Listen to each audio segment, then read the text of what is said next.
Oh well. So it's been a while, a long while since I made a video. I'm making this one in the style of when I did my sidearm playthrough, where I just decided to do the tower only using a sidearm, but this time I'm going to be using the Carbine, which is the second weapon I think most people would find in the game if they're playing it normally. It's a sort of machine gun type. So obviously you start with the sidearm, so I will be using the sidearm until I find a carbine, but I won't switch my weapon until I find a carbine, and then once I do, I'll continue with the tower run until I die, and I'll just switch out my carbine for other carbines if I find one that I think is better. This is pre-recorded, just like my sidearm one is. I'm just, talking over my previous gameplay. I will say that I pretty much haven't played this game since I made a video on it, so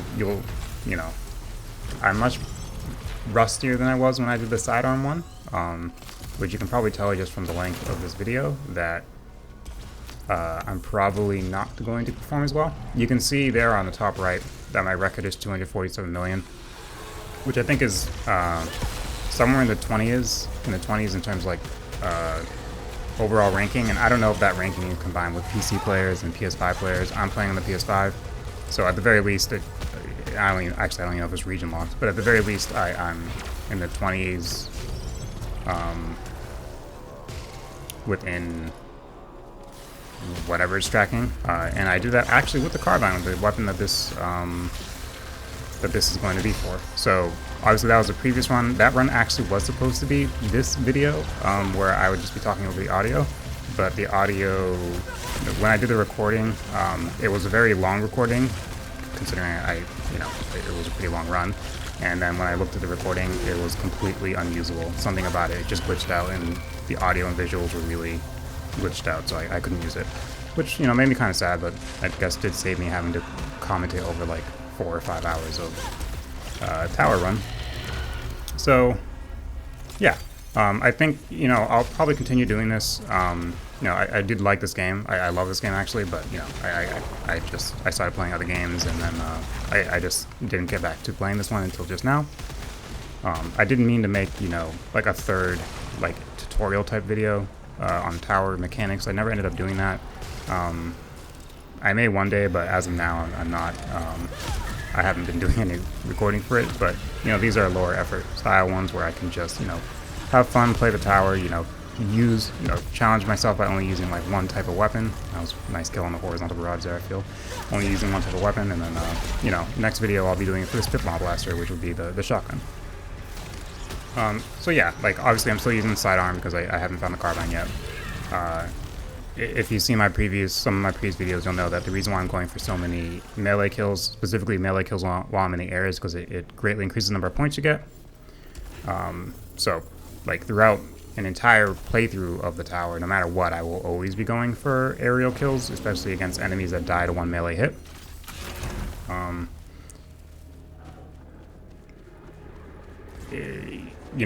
As you go up the tower, enemies' HP and damage increases, but some enemies are coded to just die in one melee hit. Like these small dogs, although you won't find these small dogs past phase 2 of the tower anyway. But like the small dogs, a lot of the smaller flying enemies, and then all of the turret type enemies, and like the drones, which are like those enemies that like to walk on I think 3 or 4 legs, and then those die in one hit as well. So enemies like that, they'll die in one melee hit no matter how high their HP is. Normally your melee hit only does 60 damage. There are, well, sort of. It does 60 damage, like if you're just hitting an enemy and you don't have, like, for example, the Electro Pylon Driver has I forgot what it's called, but it's a trait on Electro Pylon Driver, and if it's a fully leveled up trait, a level 3 trait, it can double your melee damage, so it can do 120.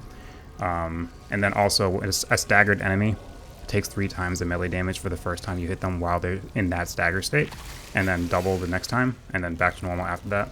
And that resets after every time you stagger them, so you can do triple damage after every stagger. Here I should have, like, again, I haven't played this game in a long time. If I was thinking in this Parasite room, I would have taken the other Parasite, sold it, and then taken the Parasite I actually wanted, which is the one that's essentially going to give me 20% extra protection. You know, that'd be the better way to do it, because I would just get free money. Yeah, you can see I'm taking a lot of hits. I'm not doing great. But, you know, I told myself before I started playing, like, yeah, I'll be rusty, but I'd rather just, you know, use the run as is. Just, you know, it's fine if I'm not that good at the game. I used to be a bit better, maybe significantly better, but, you know, I still think this game's really fun. And, like, I've seen some of the high scores, and I do not have the skill to reach those, and I probably don't have, well, even if I had the time to reach that, which is questionable, I definitely don't have the skill. So, you know, I'm fine with, yeah, I switched the gun for a second, but I switched back, so I'm still using my starting pistol. I'm sticking true to the rule. But yeah, like, I'm never going to reach those top scores, and that's fine, you know. Maybe one day I'll be able to beat my personal best, which is, you know, all I can really hope for. Maybe in one of these videos, maybe, because, you know, that 247 million was birthed from a Carbine video that just, I didn't get to publish because it glitched out.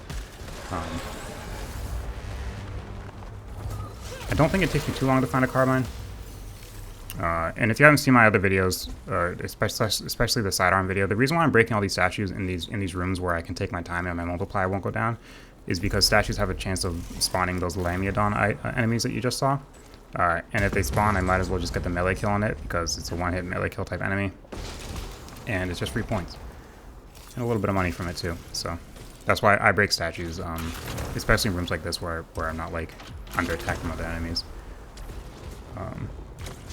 Yeah, so you can see I got 2 non-permanent malfunctions. Luckily, neither of them are really a problem. They just make me do less damage if I'm either standing still or in the air, which is... I'm not usually firing in midair, because in midair, if I'm in midair, it's usually because I'm, like, you know, dodging or trying to get a melee kill. And melee kill doesn't count as weapons damage, so it doesn't, like, reduce that damage. You did see I used, when I entered this room, I used my, interference sphere, I believe it's called, to disable the turrets in the room. I did it because, you know, I'm not going to hold on to those items forever once I get better items anyway, and I might as well use it to get one of the 2 items I have to use to get rid of both of these both of these non-permanent malfunctions. Yeah, sorry, I'm not really talking about the Carbine because I don't have it yet. But the Carbine, like I said, it is the weapon I've done the best with. Before that, the weapon I had done the best with, I believe, was the Electro Pylon Driver. Yeah, I found a Carbine. This Carbine, I believe, has Rising Pitch. Yeah, Rising Pitch and Armor Piercing. So Armor Piercing goes through enemies, so if you line them up, you can hit more than one enemy, and it also bounces off walls. The bouncing isn't that useful because you're not likely to really hit anything with a bounce, but it can be nice. Like, doesn't hurt you. And then the ability to shoot through enemies is also, you know, it's not a huge benefit, but it's not bad. But again, anyway, I have a Carbine now, so yeah, Rising Pitch. It starts off with very briefly a slower fire rate than like a base non-Rising Pitch Carbine, and then quickly increases the fire rate to become faster than that. Yeah, so the reason why I can't collect either of these is because you can only have one. You can't duplicate negative effects or positive effects of parasites. And since the negative effects of parasites on the first phase are always, there is no negative effect, like that is the negative effect. The negative effect is that there is no negative effect. Since I can't have more than one no negative effect parasite, I can't pick up the other ones. And I could have sold the one I had to pick up a different one, but the one I have is probably like the best one, like literally, in my opinion, the best parasite you can get in the tower, which is plus 20% defense, essentially. I mean, that's what it's going to end up coming out to after a few more floors of enemies. Plus 20% defense for no downside. So defense is it's like the best stat. It's the most important stat late into the tower. It can make it so you take it can make the difference between taking insanely like high amounts of damage to almost no damage. Where it really starts to matter is when you start getting into like the 70, 80, 90, 100, over 100% protection is when you start taking basically no damage.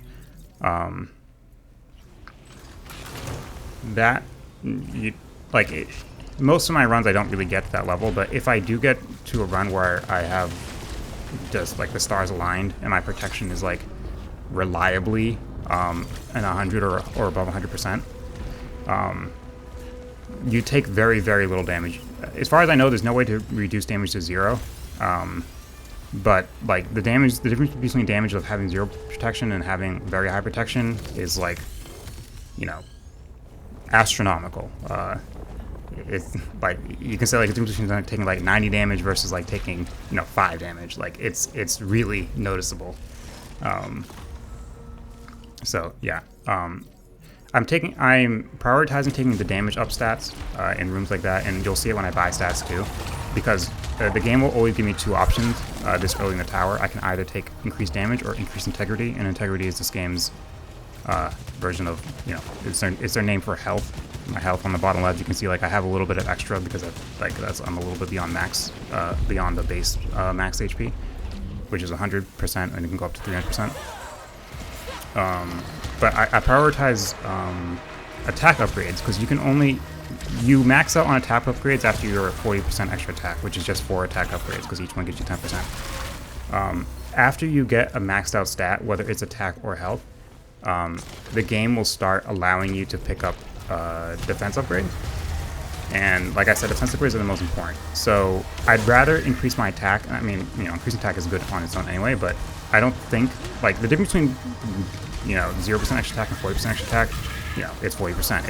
It's very nice, but it's not like I can't play without the 40% extra attack. I definitely can.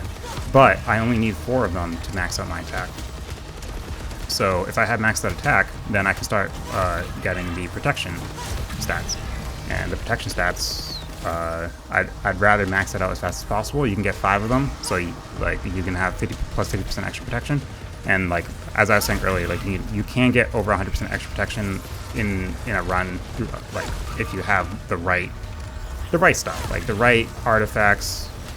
Well, there's only really 2 artifacts in the tower that can increase your protection, and neither of them do it permanently. They're both conditional, but one of them I think is a very easy condition, and another one is a condition that you can sort of control, but I don't think it's as useful. But anyway, so you can do artifacts, you can do it through parasites. If you have both of the right parasites, the parasites can give you 40% extra protection. So adding that to your 50, you can have an extra 90% protection, which already, if you're at 90% protection, you're in a decent spot, I would say, until you're fairly high in the tower. Things won't do that much damage to you. And then beyond that, certain weapons, the simplest one is actually the Carbine, which I'm using now, although this one doesn't have the trait. One of the traits of the Carbine is Hardened, and like all traits, which I mentioned in my weapons video when I did the overview, all traits can go from level 1, 2, or 3, depending on what your proficiency level is, assuming you've ever unlocked that level trait before. And for those who haven't seen the video, I recommend that you unlock weapon traits. Just unlock weapon traits, period. If you're just like,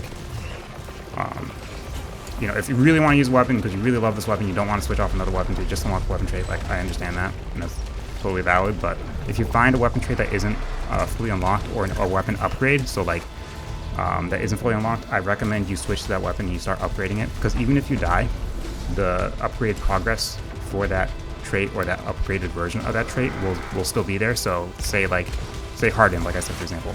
Say you just picked up a Carbine and it has a locked Hardened 1 trait because you've never unlocked that trait.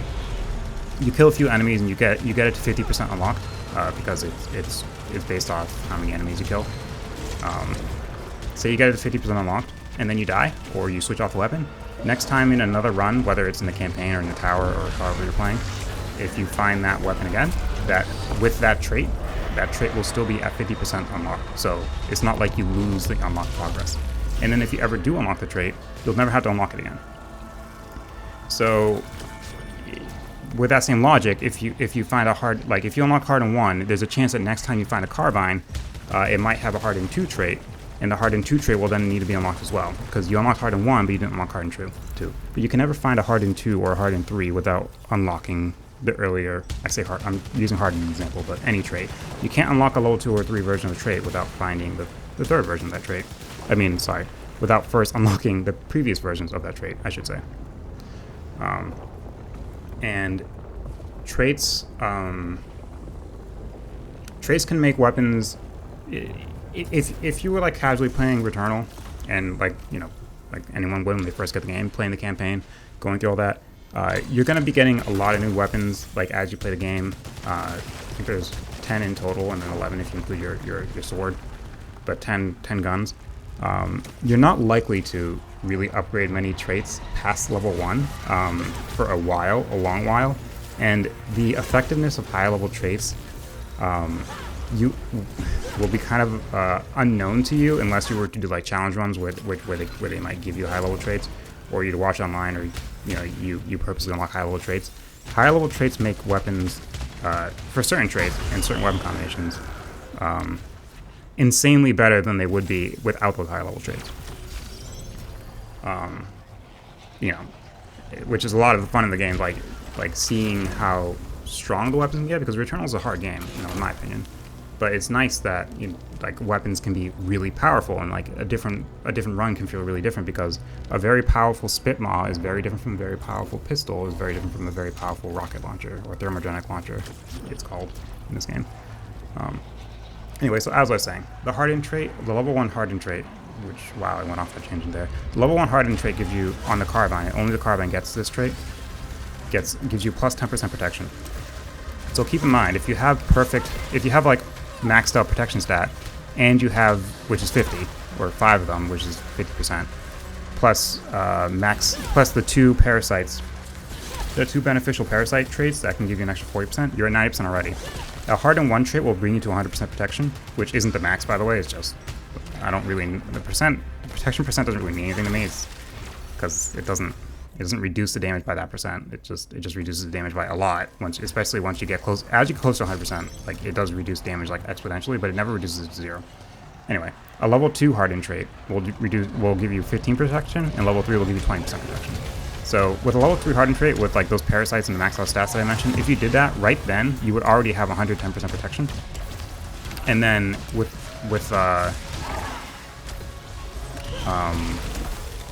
wow, this is what a mess. With the right like one artifact I like using, I forgot what it's called, but basically when I get a melee kill on an enemy for 6 seconds, I believe it's 6 seconds, I run faster, and I get an increased 25% protection. And so 25% protection for 6 seconds, which for doing melee kills, which I'm going to be doing a lot, especially in certain rooms that have small enemies that die in one melee hit, I'll be running around with 135% protection, which during those periods, I'm basically impossible to kill, because the amount of damage you take is so small. And the Carbine has other things, well, one other thing specifically that you can get at the same time as the hardened trait, because those traits are in different tiers, is what I call them in my weapon video. Those traits are in different tiers, because traits in the same tier can't overlap with each other. For example, like the Carbine has the rising pitch tier, the rising pitch trait, which I have on the weapon now. Oh, sorry, no, actually, I switched my Carbine. This has a high caliber trait, but another trait it can get, high caliber and rising pitch are both level 2 traits. So the rising pitch makes it so that it starts off shooting kind of slow and very quickly ends up shooting very, very at a high rate of fire very quickly. Whereas the high caliber trait is kind of like a permanently not very fast rate of fire, but each bullet does a lot of damage.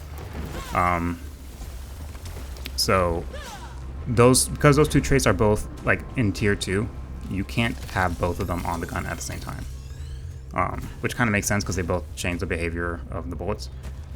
So like 2 traits that you can overlap with on the Carbine are the hardened trait, which increases your defense or your protection, and another trait, which I believe is I believe it might be a 4, but I think it's a tier 3 trait called leeching rounds. In leeching rounds, what it does is, yeah, right there I was trying to hit it with my grenade, because the grenade breaks shields, but I missed. What the leeching rounds trait does is, when you hit enemies with the Carbine, or with your secondary fire, or funny enough with the Disgorger, which I haven't used at all yet, but in this run, you have a chance of healing damage, and the damage you heal is proportional to the amount of damage you do. It's like some percent of the damage you do. I don't know exactly how it works, but like basically, like if you hit it with a chunkier high caliber shot versus a high rising pitch shot, you'll heal more for a high caliber than you would for a rising pitch. But the rising pitch will more likely trigger it because you're firing so many of them. But anyway, you get like extra protection with the Carbine, paired with the fact that you can get healing off the Carbine just by shooting enemies, and the healing's actually pretty good. I think you'll see it later in the video when I fight Algus, because I do end up getting a Carbine with the healing trait in this run. And even if I get hit against Algus, which is the boss, I can still heal the damage back up as long as, you know, I'm not like getting completely destroyed by the boss. I can still heal the damage up pretty easily as long as, you know, I just keep firing at them, because it triggers frequently enough and for enough health that you can heal pretty well with the Carbine, and then pair with the extra defense. I think my Carbine right now has I think it might actually have the protection stat. I think it might have. I think this might be the weapon that has the protection and oh no, it doesn't. It doesn't. Okay. No. So this just says high caliber, and I didn't see what the other trait was. I think it might be armor piercing, which is the one that goes through enemies and bounces off walls and stuff. So these dogs, once you get higher in the floors, well, okay, I'll speak for myself. Once I get high in the floors, I stop focusing on even trying to get melee kills on dogs, because right now it's nice because, like, again, a staggered enemy takes 3 times damage from a melee hit, so 180 damage from the attack. That's enough, especially for a shielded dog, because if you break an enemy's shield, they lose like most of their health. So if you break their shield and then you hit them again with a melee, it just kills the dog this early in the floor. But once they end up going, once you end up getting a much higher floors, like your melee, it does like insignificant amount of damage, and it's really hard to get the melee kill on enemies that don't die in one hit, because you'd have to just be staying there, meleeing them for a while, or yeah, I missed the melee kill on that one, or you have to like weaken them with a weapon first, and then, you know, melee them after you're done. Which can also be tricky because your weapons will always do like way more damage than your melee, your sword will. Which is why like the Electropylon trait that can up to double your melee damage is very, very nice, because it makes it a lot easier to get the melee kill without having to, like, you know, mathematically get the perfect amount of sliver of health before you start meleeing the enemy. Oh, okay, so, sorry, I guess I stopped the video a little bit too early there. So the purpose of this, the break in the video, I don't think we missed too much on the floors there. You can just see how many rooms I went up. I don't think it was much. But the purpose of me doing that was I stopped the recording and I restarted it. Just because last time I tried to do the Carbine recording a while ago, I did this one long recording, and like I said, it bugged out. So now I'm purposely breaking up. I'm purposely stopping and starting the recording while I'm playing, to get like videos in smaller chunks. I'll just merge them together. I don't know why I stopped it in this room. I guess maybe I did something wrong when I stopped the recording last time. But anyway, you haven't really missed much. I think I'm still using the same version of the Carbine, I believe. Anyway, yeah, I don't think you missed much. It might have just been like one floor off or something like that. But anyway, yeah. So these rooms are nice that I just have turrets and stuff, because they're very easy to get high points for. You can see I'm at 4 million points, which you know, it isn't anywhere close to my record. And spoilers, I'm not going to beat my record in this run. You can probably tell because not a whole ton of time in this video. Certainly not enough to get the record. Yeah, I fell off there. That's okay. Like, this is more just for me to play the game and you know, do runs for each weapons and see how it goes. Yeah, breaking the statues, seeing if I can get an enemy in there so I can just get the kill. And then continuing. My secondary fire is the blast shell, which I mentioned it before, but I tried to aim it at that dog that had a shield before, because yeah, I think I'm gonna get a malfunction right now. Yeah, unfortunately, you don't teleport right away after you like kill the enemy, but that's okay.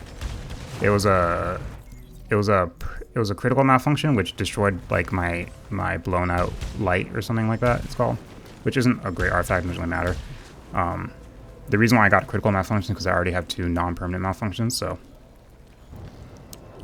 the third, you can't get 3 non-permanent malfunctions. You can only get 2, and the other ones look at critical, which is usually just like destroys an item that you might have, or destroys your resin, or destroys a key or something like that. Might reduce your integrity a bit. They're not really that big a deal, honestly. They feel like a much bigger deal if you're playing the campaign, because sometimes, especially like if you're new to the campaign, like suddenly losing an artifact that you really thought was very good can feel really awful. But in the tower, like if you go far enough in the tower, you're likely to just get like every artifact you're looking for. Just because like the game won't give you an artifact you already have, and the list of artifacts you can get in the tower is much smaller than exists in the campaign. So once you're almost full on artifacts, the odds of you running into the last artifacts you want or need for whatever build you're going for are you're likely to get them.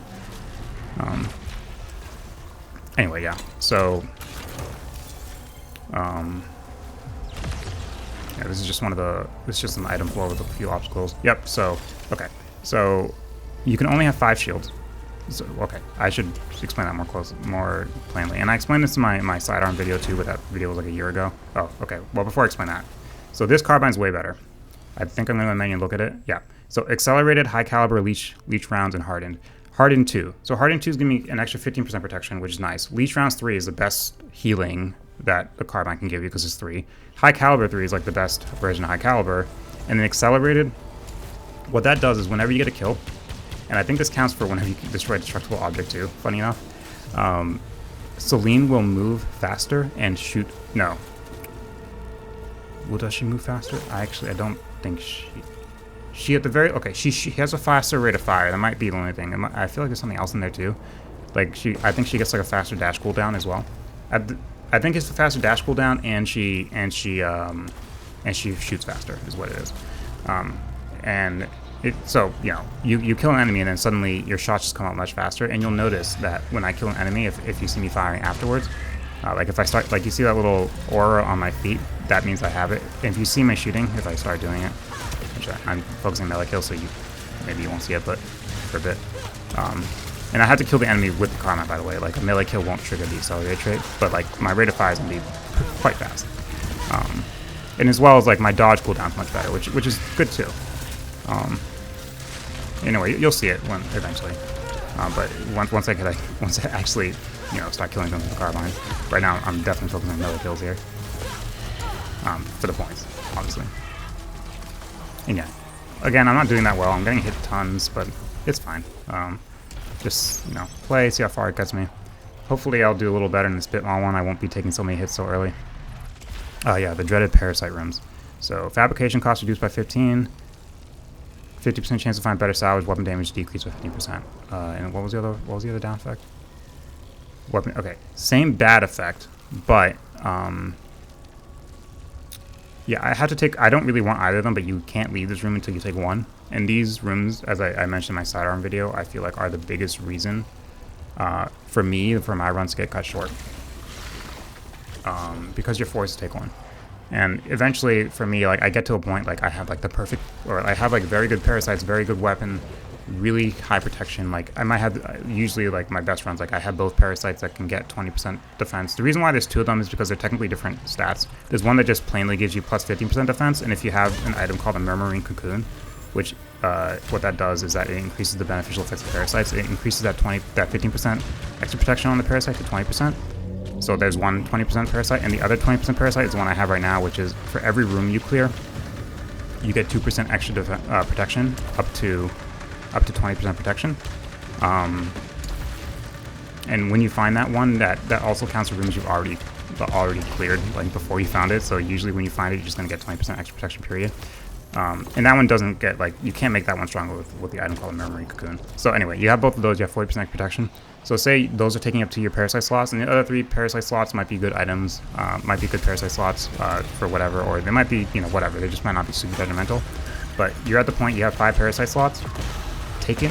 Next time you run into one of those rooms that you have to take a parasite, again, you'll have to take a parasite. And when you already have 5 parasites, which is the max, the next parasite you take will randomly override a different parasite, and you cannot choose which one it is.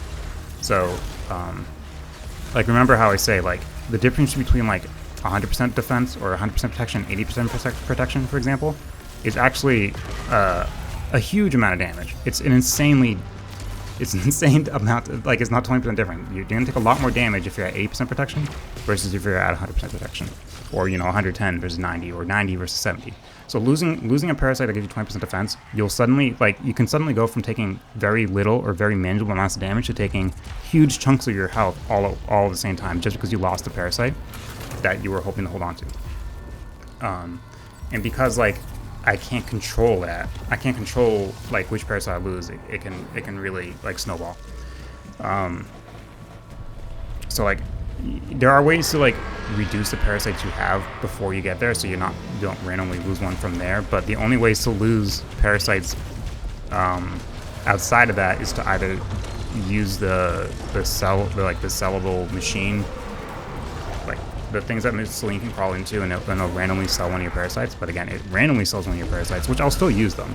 If I have parasites I really hate, I will go into the machine and keep selling a parasite until it sells the one I want to sell.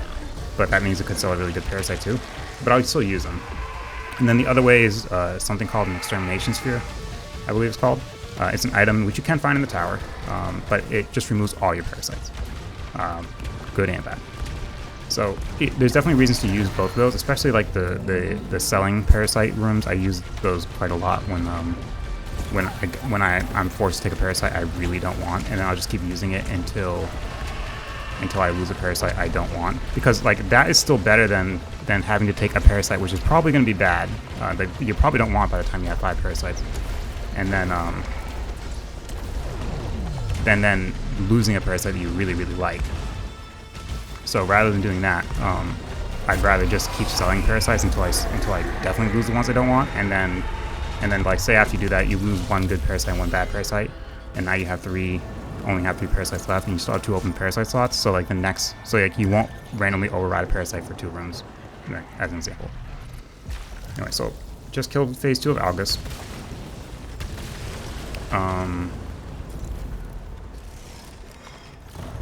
Yep, got my max health increase. Gonna destroy these statues. Well, we'll see what I'm probably gonna buy the protection on the right. Yeah, I'll probably buy that because it's a lot harder to come across stat increases, which you can come across, but at this point in the tower, you can only come across stat increases by killing the pyloid enemies, I think they're called, the ones that make portals. And then sometimes you can get into a room that gives you a stat increase, but they're a lot harder to find, so I'll prioritize buying stat increases over buying artifacts. Because the game gives you artifacts pretty often, for killing malformed type enemies, or for some of the floors, and every 11th floor gives you a free artifact as well.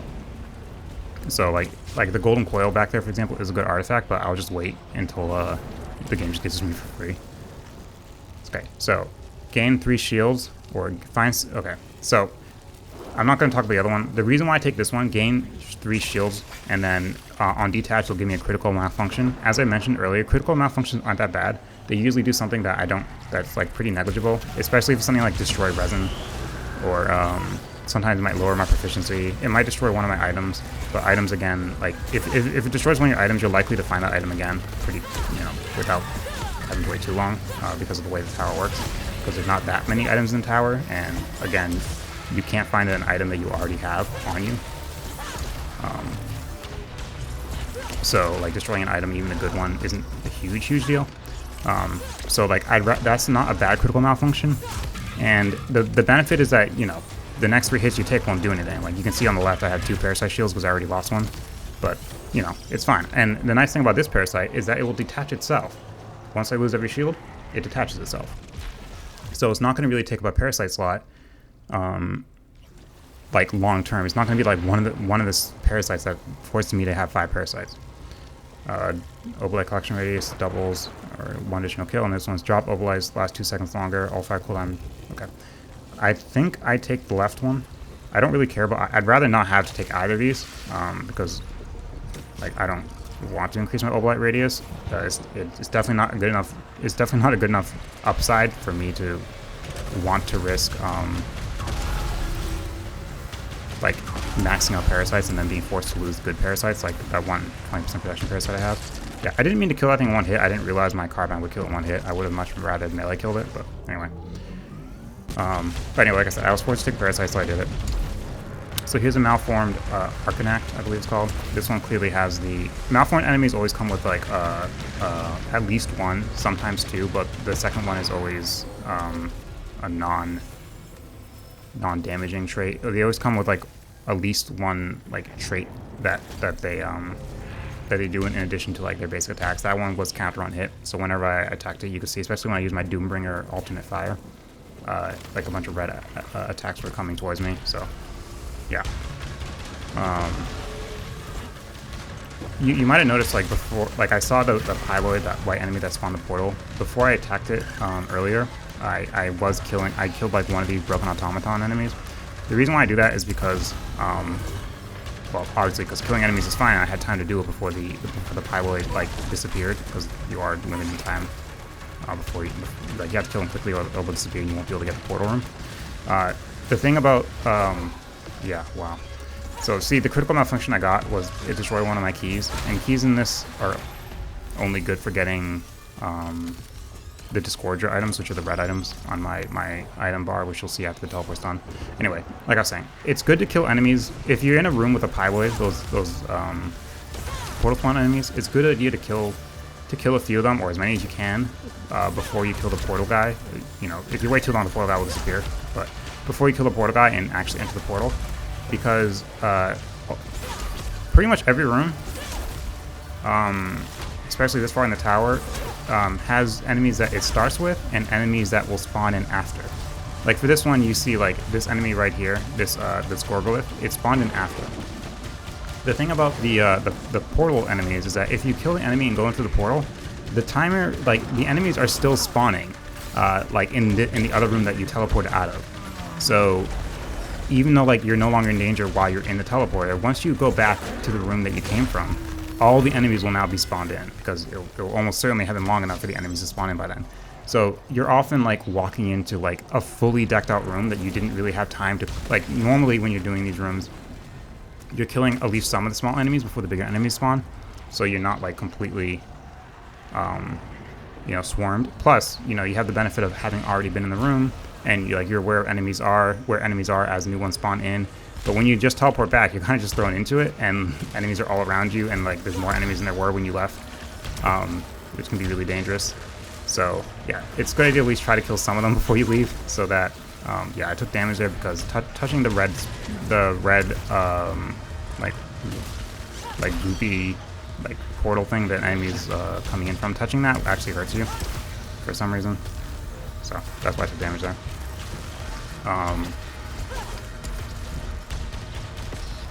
Still trying to get some melee kills on these guys. Not doing a great job. Alright. I haven't really been talking about the permanent malfunctions I've been getting. Oh, you see, I'm getting some healing there now. Like, you'll see every now and then when I shoot him, green trails might come off of him and into me, which heal me. That every time I shoot him, that's the leeching rounds taking effect. Anyway, my permanent malfunctions, I haven't really been talking about them because I don't really care about either of them. Like, they're actually kind of ideal permanent malfunctions. Every time you kill August, you'll get a permanent malfunction, up to 5.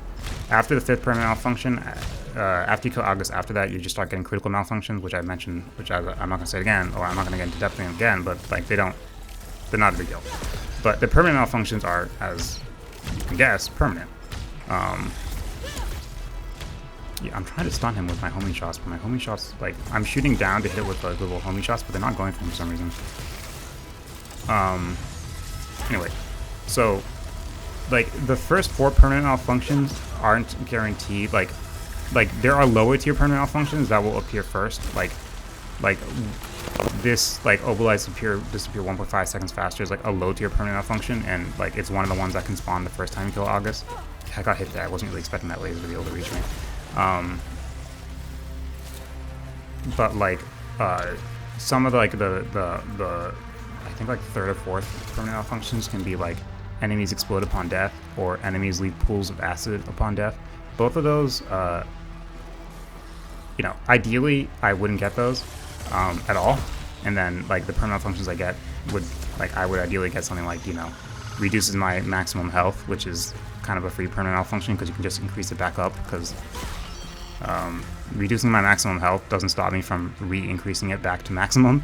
So like I'd rather just get something like that, or like these Obelite ones, which, you know, money isn't really a problem in the tower, especially if you get higher up and you've already like maxed out your upgrades. and you've gotten all the artifacts you're maxed out on artifacts, and you got all the artifacts you want. The only thing to spend money on from that point is like consumables, basically. So you know, if you get far enough in the tower, you're just gonna have thousands and thousands of obolites, because you're not gonna have anything to spend it on. So you know, having obolites disappear faster, even losing obolites on hit, isn't usually enough to like make me lose more obolites than I'm gaining.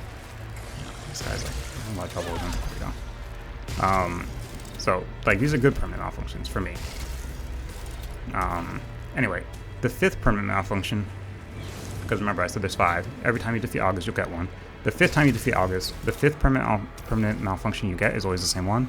It's enemies counter on hit, which is like you might have saw like when I was fighting that malformed flying enemy before. It had that same trait, but like you can get that as a permanent malfunction, which makes it so every enemy does that. Now that permanent malfunction is admittingly, you know, very hard to deal with, but you can take solace in the fact that you know that everyone else who plays the tower has to deal with it too. I think. I did have a thought of a way to possibly circumvent the malfunction to not get it. I don't know if my thought would work. You know, I'll say it here if anyone's, you know, there's a good chance that nobody's watching this video, but if anyone is watching this video, you can try it for yourself. Enemies counter on hit is also a non-permanent malfunction that you can get. So like if you get hit by like the enemy's malfunction causing attacks. Oh yeah, by the way, I'm breaking these objects just to make sure that leeching rounds doesn't work on objects. I already knew it didn't before, but it's been so long, like it's been like a year almost, or like at least like 6 months since I played, that I just want to make sure that I can't heal off destructible objects, because there are some traits from other weapons that do trigger off destructible objects, but yeah, no, I can't heal off them. Anyway, enemies countering on hit is also a non-permanent malfunction you can get. So like if an enemy gives you a malfunction, one of them could be enemies counter on hit. Now my thought was, if I have that non-permanent malfunction at the time that I defeat August for the 5th time, would it give me the permanent malfunction that also does the same thing? Because I believe, I'm not sure, but I believe you can't have 2 of the same malfunction. Like I don't. And this, by the way, everything I'm saying here might already be known. Like people, if what I'm saying is actually possible, my guess is that it's already known, and like there's probably like a Reddit thread that like discusses this or something, or someone made a video talking about this before. But I'm just not aware of it. So if this is true and it's already been discovered, you know, sorry. I don't mean to like talk like theorize about things that are already known. But my idea is that if you have a non-permanent malfunction that does the same thing as a permanent malfunction, and you go into the 5th Algus fight with the non-permanent malfunction that makes enemies counter on hit, and then you kill Algus, will the 5th permanent malfunction be something else because it can't override, because it can't overlap? And if that's true, then you could then clear the non-permanent malfunction, and then you maybe never have to deal with that. If that's the thing you can do,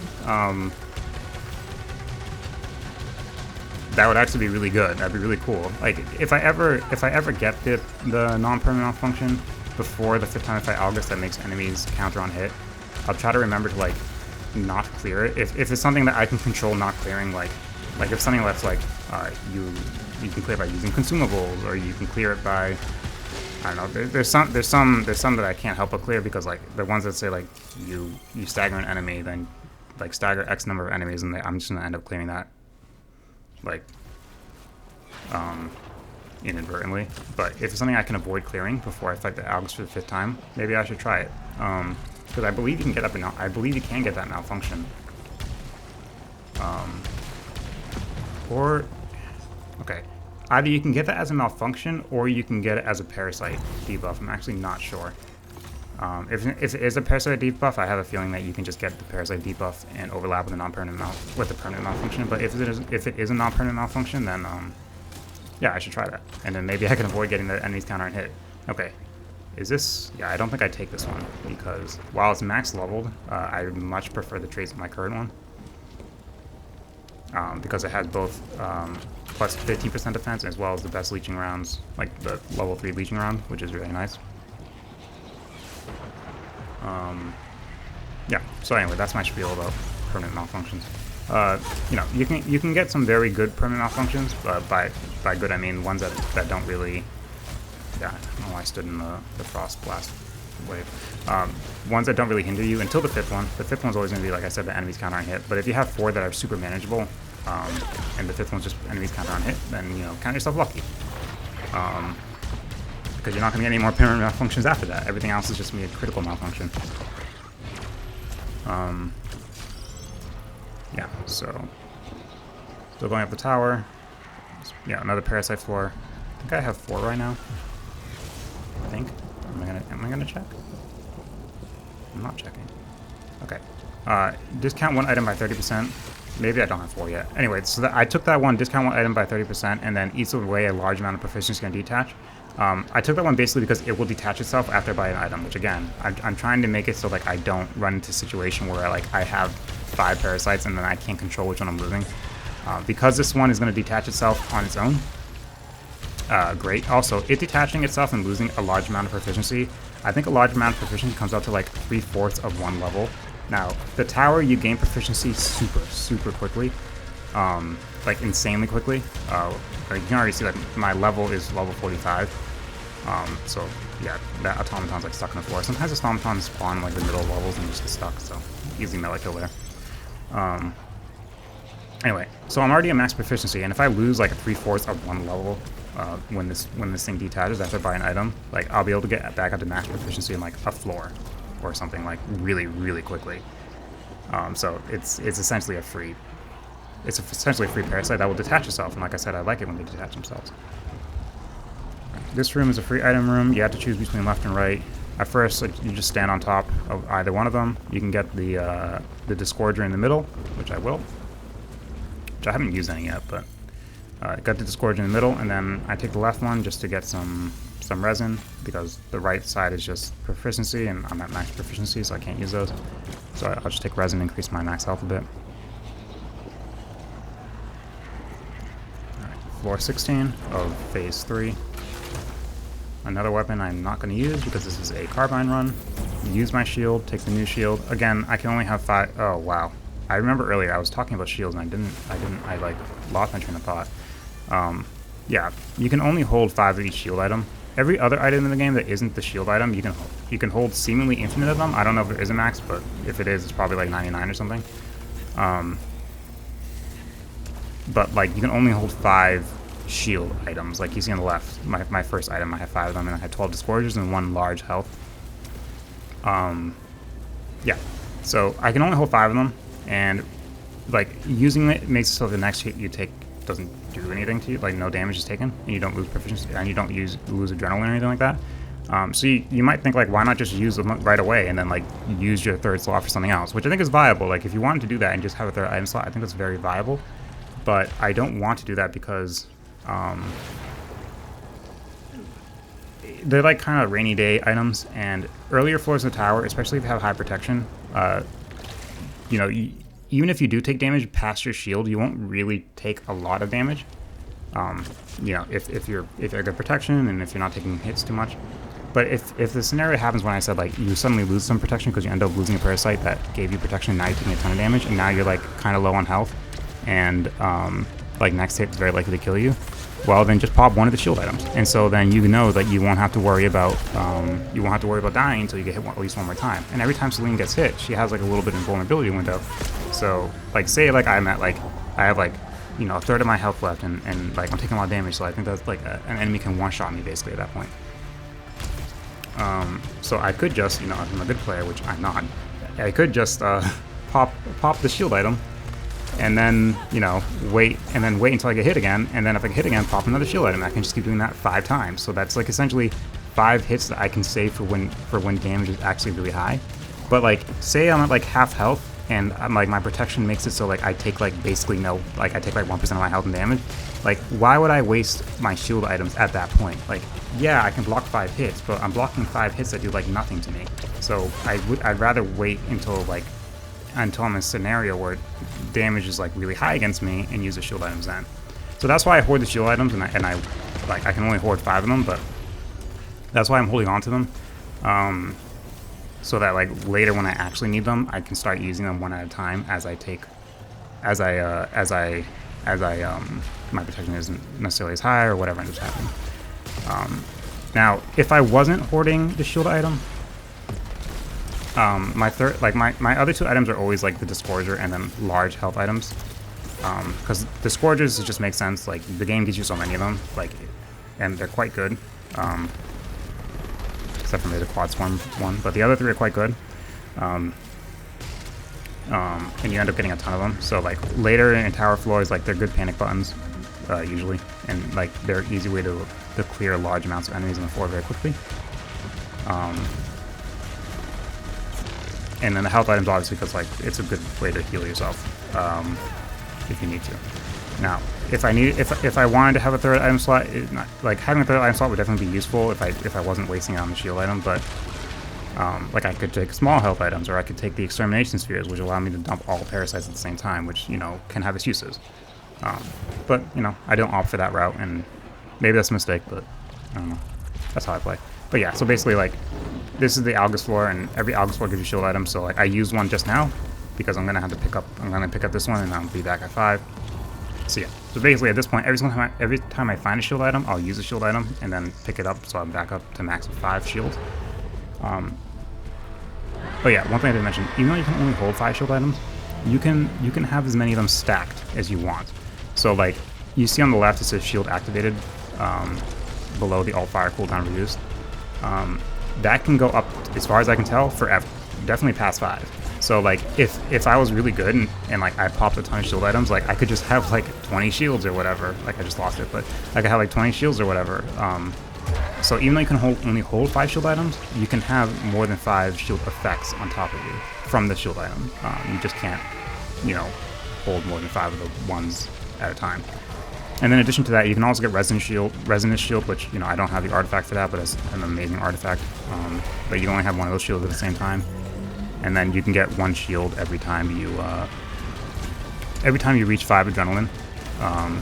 You'll get 1 shield. It would be on the bottom below my adrenaline, but I already lost that shield. And so next time my adrenaline is reset by taking actual damage, then I can build up to 5 adrenaline again, and then once I'm at 5 adrenaline, I'll get a shield. I'll get a free hit. So yeah, like pay attention. I believe I do end up getting hit during this fight. So like pay attention to like how easy it is for me to restore health. Like I'm at max health now, so we'll see. Like you can sometimes, like there, I took a little bit of damage, very little, but and there it's already healed back up. So leeching rounds, like I said, works on your Disgorger, and it works on your alternate fire, in this case the Doombringer, because that's what I have. So like I can sap health from enemies using pretty much anything that isn't a melee hit. So like I took the damage, I used the Doombringer, and the Doombringer fires very quickly and does a lot of damage, so like it's very easy to heal yourself up with it.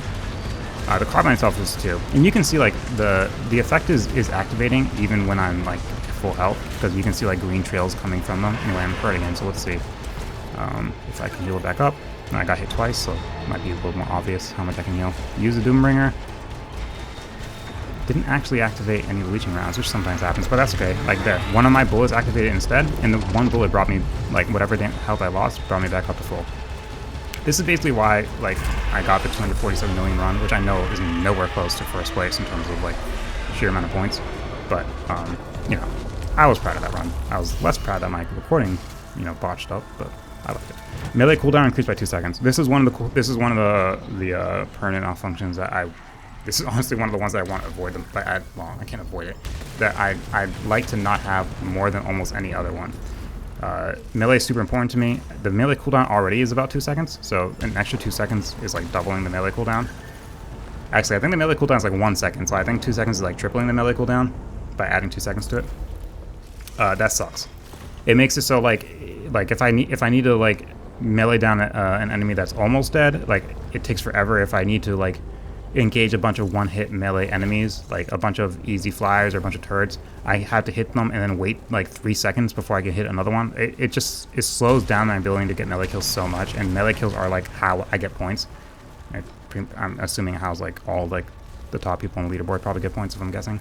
I paused the recording here again for the same reason, just so I didn't like lose my recording. Anyway, like I was saying, melee kills, having really slow melee sucks, and I can't do anything about it. It's a permanent malfunction, so my melee is always going to take like, I believe it's about 3 seconds. At this point, it's going to take a full 3 seconds.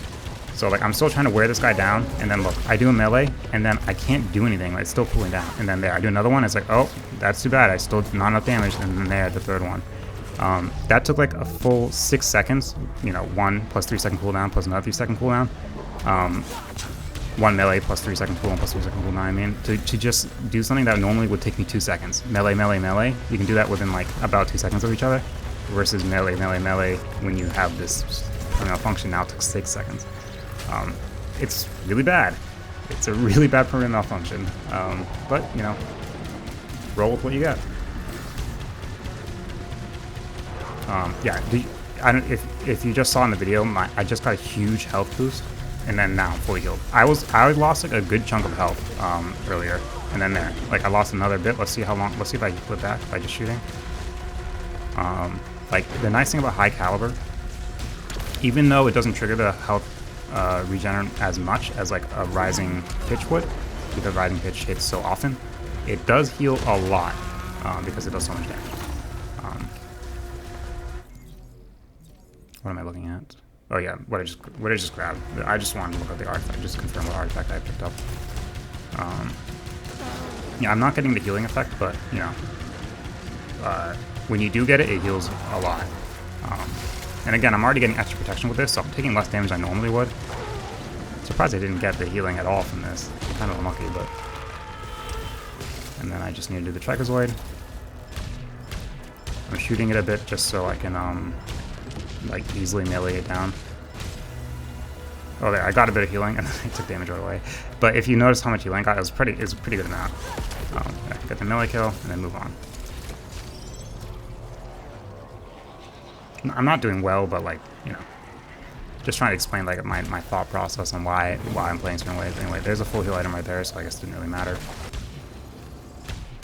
Yeah, I'm like losing my sanity. Like, how am I missing that? Oh, I'm not sure if you noticed. I mentioned this, I think, in like one of my videos before. The game starts you off with like aim assist, and it just has it on. So like if you're shooting an enemy, it'll slightly alter the, you know, it's aim assist. You know what that is? It alters the trajectory of the shot so like it actually lines up with the enemy if you're slightly off. I turned that off. I don't use it. It's not because I think I'm like super good at the game. It's more because it feels more satisfying to not have my shots go where I actually aim it. And I don't know, I just feel better when like if I shoot something and I have like a really well aimed, like I use like my secondary kill shot, my secondary 5 kill shot, and like hit an enemy in the head and get like the crit. Like it just feels better for me to do it like that. There are some advantages to not using aim assist, but I would say that probably don't outweigh the disadvantages for not using aim assist. Anyway, I just popped the Disgorger. You'll notice like when I do use it, like it just kills enemies really quickly. Yeah, very fast.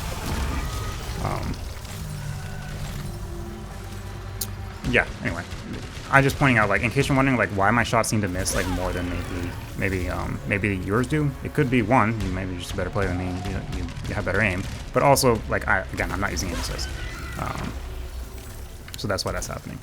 So, like, if I'm sort of close on the aim, but I'm just off, it's not going to matter, I'm just going to miss.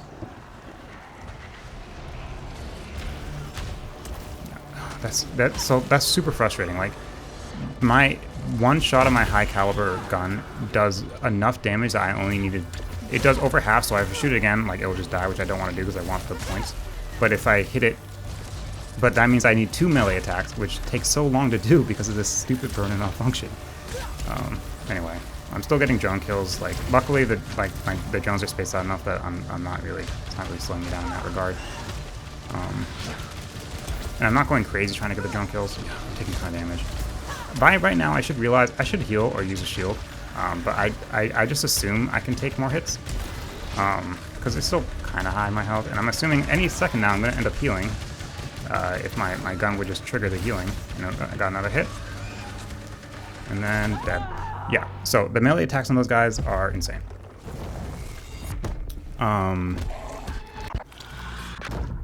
Like, yeah, okay, so I'm just pulling up the footage again just so you can see, like, like there, I just took a hit there. It wasn't that bad, but if you look at my enemy video, you'll see like why the damage is so high. Look at my health now, completely dead in one hit. So like, I knew the melee hit was bad, and I just assumed I'm not going to hit by it because I'm a pro gamer, and that wouldn't hit me. But yeah, be careful. Stuff like that can happen. I should have used a shield, or I should have healed myself, and then the run would have continued. But I'm still happy with this playthrough. It was a pretty quick one, but I was still able to use a carbine, and then next time it will be the Spitmaw. So I hope you enjoyed it for what it was worth. Maybe you learned something, maybe not. Maybe like, wow, this guy really sucks. Either way, I hope it was entertaining. And until next time, bye.